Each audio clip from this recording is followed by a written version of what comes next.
दिनै जोङो BPF दोलोनि सासे बिजाथि महरै 45 नं भेरगाव बिधानसभा समस्तियाव आङो आर'जलाइ गथायबाय केन्डिडेट नागिरनानै सरकारि भाबे जाहाथे माबा सिकिउरिटि मोननो हायो। दा मोजां नांदों आरो जथेस्थ' मानसिफोर आंजों फैफानानै आंखौ क'अपारेसन खालामदों। जोंनि पार्टिनि गोबां दैदेनगिरि आरो जोङो ओरैनो NDA हिसाबै जिहेतु इलेक्सनखौ गेलेगोन बे हिसाबै गोबां भारतीय जनता पार्टिनि दैदेनगिरि बिथांमोनाबो जोंखौ क'अपारेसन होदों। ज'है जोङो टंला बिधानसभा समस्ति आरो भेरगाव बिधानसभा समस्ति दिनै ज'हैनो जोङो BPF BJPनि गासै मावथिफोरजों लाफानानै जोङो आर'जलाइखौ गथायबाय।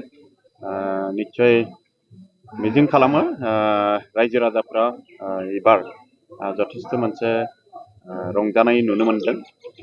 बे बेलायाव जोङो देरहागोना फ्राय रोखा बेखौ जोङो मोनथिदों दानि परिबेखखौ नायनानै। गतिके निस्सय जोङो देरहायोबा जोङो बे जिहेतु उदालगुरि जिल्लायाव जोङो 4 NDA बर्तमान NDAनि प्रार्थी हिसाबै केन्डिडेट हिसाबै जोङो माजबाराव चरन बर' थाबाय, उदालगुरियाव रिहुन दैमारि, बिथिं बितुपन चन्द्र डेका टंलायाव थाबाय, भेरगाव। गतिके जों 4बो मोनसे टिम जानानै जोङो जोंनि जिल्लानि गोबां मावनो गोनां दं, अनुस्थान प्रतिष्ठान बसायनायनि बाथ्रा दं।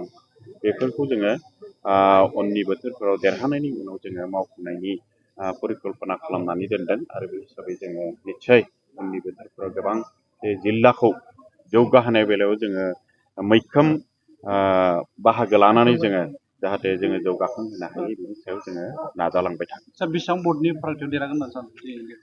दिनैनि थारिखआवथ' गोबां रायजो राजानि जि मोनसे सहारि बेखौ नायनानै जोङो फ्राय 70-80 जोङो मोनगोन।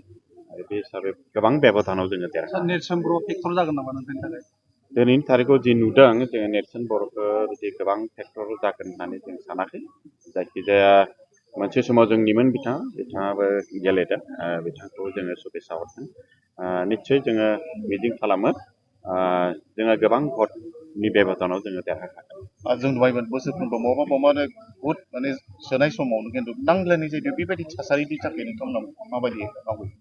बिदि थासारिथ' जोंनि गेजेराव जाहोनाय नङा जोंनिफ्राय BPF दोलोनिफ्राय बिदि भारतीय जनता पार्टिनिफ्रायबो बिदि थासारिखौ जोङो जाहोनाय नङा। गोजोन थासारिनि गेजेरावनो एबारनि इलेक्सना जे जागोन बेखौबो जोङो नुहुरगासिनो दं। गोबां परिबेक परिस्थितिया बेखौ खालामनो थिनाखै आरो बेखायनो खोब गोजोन आब्रुथिनि गेजेरजों बे बिसायख'थिखौ जाहोलांनायखौ जोङो आप्रान नाजागोन।